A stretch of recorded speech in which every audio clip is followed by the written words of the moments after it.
Oke, kita lanjut lagi dengan proses pembelajaran menggunakan learning rate sebesar 0,1. Ya, kita lihat ini. Jadi kita lihat iterasinya lebih cepat ya. Dan itu membuat waktu pekerjaannya lebih singkat. Gradinya bergeser.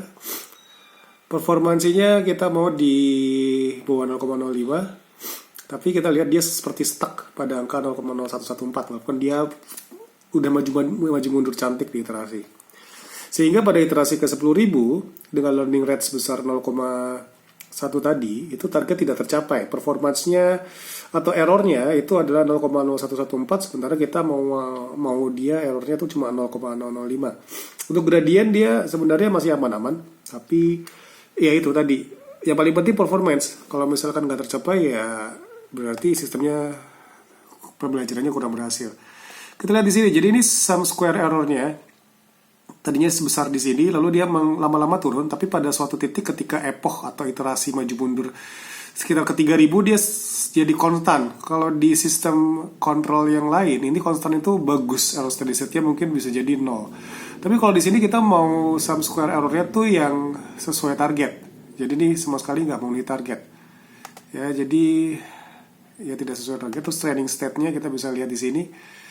Gradiennya dia masih di batas yang wajar, jadi jangan sampai dia turunnya terlalu besar atau naiknya terlalu besar atau terlalu kecil. Kalau terlalu kecil nanti lambat, nggak selesai-selesai. Kalau terlalu besar dia terlalu drastis. Jadi validasi ceknya itu jangan sampai dia juga terlalu berubah besar. Ya, jadi pada epoch 10.000 dia masih aman. Lalu kita lihat regressionnya. Regressionnya itu adalah ini adalah nilai datanya. Kita pengen nilai datanya itu sama dengan nilai persamaan garisnya. Jadi kita lihat di sini output sama dengan sekian kali target tambah sekian. Itu kalau bisa berimpit dengan garis ini. Jadi sesuai dengan nilai yang kita inginkan. Jadi kita masukkan angka berapapun dia sesuai.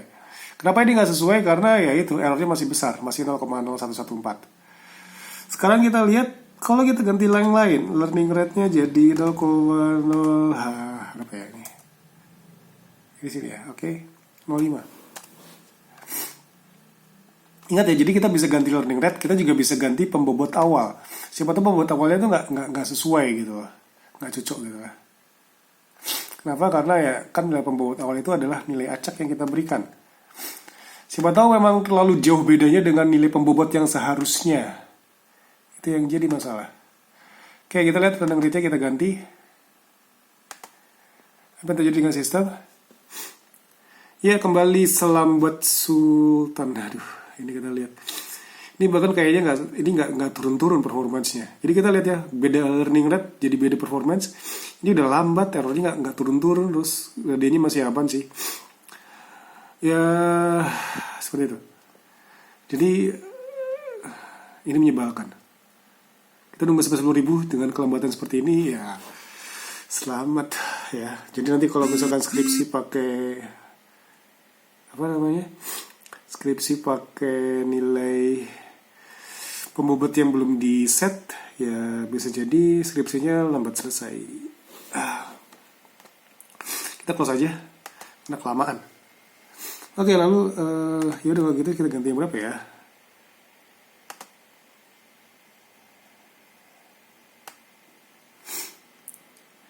Kita ganti ini ke 0,05 kelamaan 0,25 ya. Ingat ya, kita bisa ganti juga target target yang lain. Misalkan saya mau sum square errornya besar nggak apa-apa, errornya besar nggak apa-apa. Kenapa? Biar cepat selesainya. Tapi sistemnya jelek.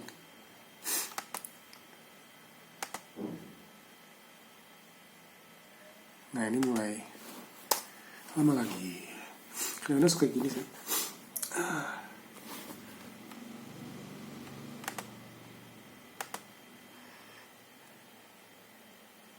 Ya, ini epochnya stabil terus.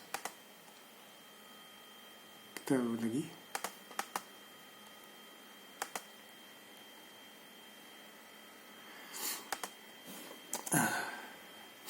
Jadi ketika kita menggunakan learning rate 0,25, apa yang terjadi?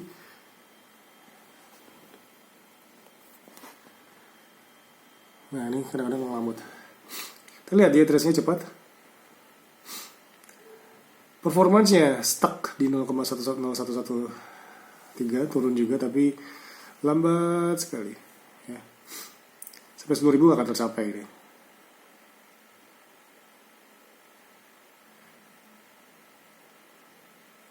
Ya.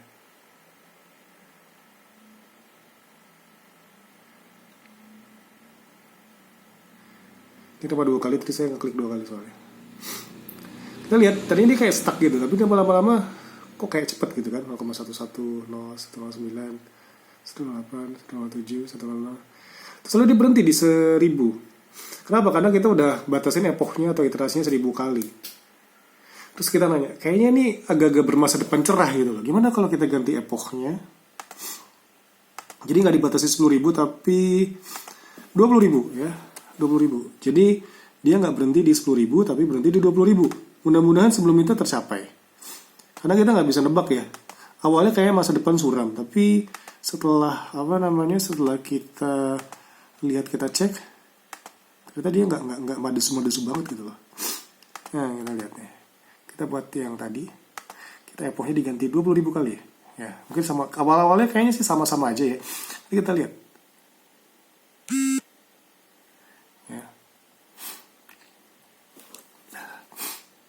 Jadi kan tadi kan 10.000 dia udah kayak mau turun gitu loh.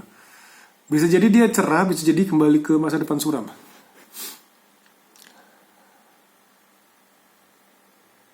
ini kan tadi kan di sampai 10.000 ya.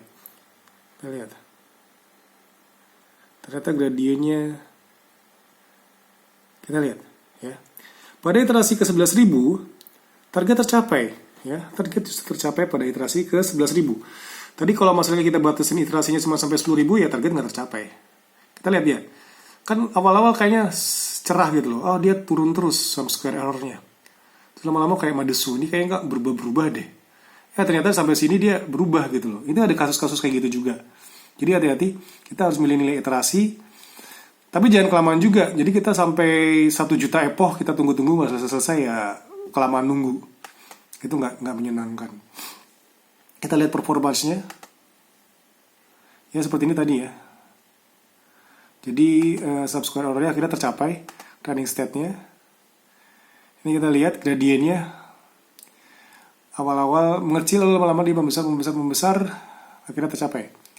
Jadi ini dibatasi gradiennya sampai segini ya. Jangan sampai ngelewatin ini. Nanti target nggak tercapai.